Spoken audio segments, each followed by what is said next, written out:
Hey guys, so today we're trying something a bit new, kind of like a podcast, something you can just chill and listen to in the car or on a walk or whatever. So I was at the mall the other day trying out Samsung's new foldables and stuff. Oh, and their new buds as well. So yeah, I saw the Galaxy Buds 2 Pro. I didn't put them in my ears or anything, and I can conclude they look like buds and they have a matte finish on them. I will actually have buds coming in the mail, so I will definitely do a review on them. I will have Buds 2 Pro versus Buds Plus. In my opinion, Buds Plus are the best they ever made, but maybe these new models will, be better. I don't know. Just stay tuned. I don't have any shipment dates on that stuff I ordered. Okay, so we'll start off by saying, if you're thinking about buying a foldable, I would 100% recommend go to a store and try them out. Because think about it this way: you're buying an expensive, luxurious device. Like, imagine you're buying a car or a house. You wouldn't just buy it by looking at pictures and videos, would you? No, you go to a store and try it out. Like, you go to a dealership, you do a test drive, so you feel like the feel of the car, to drive, and all that. With the house, you look at each room. Is the size good and whatnot? Is there any maintenance that needs to be done? All that sort of stuff. So it's the same story with foldables. Like a slap phone, they're pretty simple. You know what to expect. You only go like, oh, look at the display, look at the camera, blah, blah, blah. Stuff that you can kind of tell from videos and pictures and whatnot. With foldable, you kind of have a harder time estimating the dimensions. Like, you can measure and stuff, but you won't actually know until you hold it. So that's what I did. So the fold, I think the fold is pretty good, but it's pretty similar to how the Fold 3 felt for me. The thing that impressed me most was the under-screen selfie cam. That improved like tenfold. It's much nicer now. Like, it's much more invisible, and the selfie cam quality is actually pretty decent too. Like, it was impressive. I was switching into selfie mode. I see this like black blob. I'm like, oh, selfie cam is right there. But yes, the crease itself, it's about the same. The new taskbar is super cool. I think it's coming to previous fold models though. So Fold 2 and I believe the Fold 3 will get it, maybe. So yeah, maybe the Fold 1 as well, because that has 4.1 right now. So maybe it will get one UI 4.1.1. Maybe, I don't know. Depends on what Samsung wants. But yes, the new taskbar is pretty cool. But for me anyway, for my use case, I didn't find the foldable something I needed.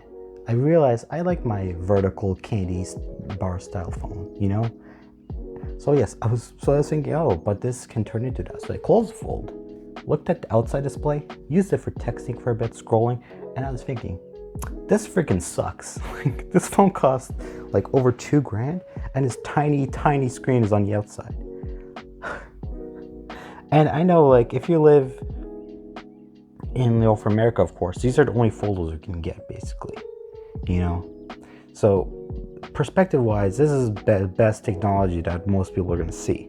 But if you look at Asia, look at, what Xiaomi has, what Huawei has, like all these other brands who have foldables, they've achieved much better form factors than this. The fold form factor is so awkward and weird. I don't really get it.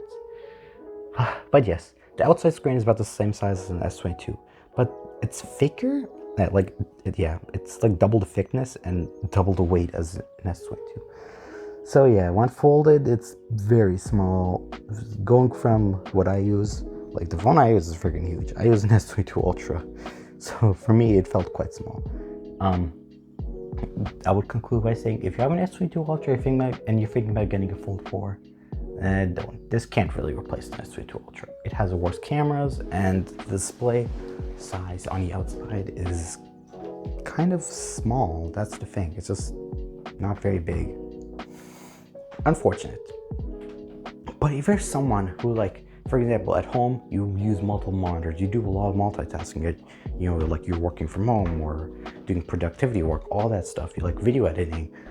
Now, imagine you could do that on the go. That's what the Fold would provide, because you just fold up, put it in your pocket. You open it up, you got this big canvas. You can you can do video editing, you can browse the web, you can do banking, I don't know. You can do all kinds of multitasking crap, and that's great. But you could do that on the Fold 3 as well. But this is what we're fine. So if you never had a foldable before, and and what I said sold you on it, then it's probably for you. But yes, like I said, go to the store, try it out, see if you like it. However, obviously you have to keep their durability in mind, but you already knew that going in.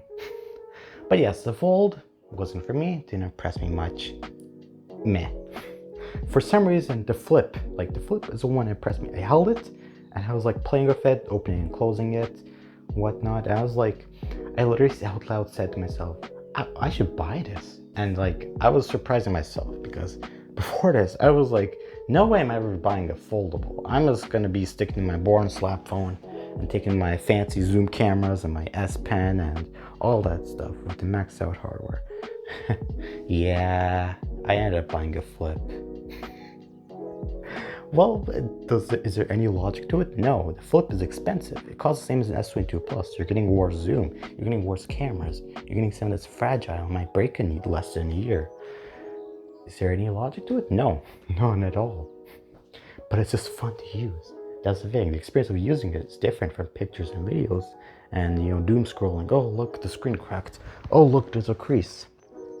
Because it's new tech, Basically, the foldables are for people who like to live on the edge, Someone who doesn't want to play it safe. If you want to play it safe, get an S22 or S22 Plus, Ultra, whatever, an iPhone. Get a slap phone, basically. Don't get a foldable if you like to play it safe. But if you're someone who's just bored of their phone, wants to try a new form factor, something that's completely different, you can get a foldable. But the last thing I would say, make sure to get extended warranty, like Samsung Care Plus or whatever. Because if this display breaks, it'll be a nightmare. The replacement will cost as much as the phone. So yes, it's very much living on the edge, and most likely I would recommend upgrade it every year. Just get the new model every year. Because when the display breaks, you're just gonna feel crappy about it. But yes, foldables. Are they for the average consumer yet? I think the only way I can really give a definitive answer is after trying out the flip for a few days. And then, hey, I don't know, maybe. If durability wasn't a concern though, I would say absolutely. Because with the flip, the only thing you're really losing is the telephoto. And if you're an Ultra user, you don't get macro either. But that's about it. You get 8 gigs of RAM, you get the 8 Gen Plus 1. The battery life is about on par with the Ultra. Apparently. The display is pretty good. Like, you're not really compromising as much on the flip as you are with the fold, I believe. Because the fold is like double the thickness and whatnot, right? The fold is basically just a tablet, while the flip is a slap phone, kind of. But yeah, it depends on your priorities. I definitely do think they'll be selling a lot of both the fold and the flip, especially the flip, because the battery life is actually good now, and we finally got a good processor after so many years, after like 2 years of crappy processors in Android phones. It's gonna be exciting to see, because yeah, I mean, think about it this way, like the S21, S22, all that, they're kind of boring. The only innovation Samsung's really doing anymore is an Ultra. Like this year they added the pen, for example. Last year they improved zoom and whatnot. The only phones, like I said, the only phones that Samsung cares about anymore is the Ultra and these foldables. So yeah. And that is about it.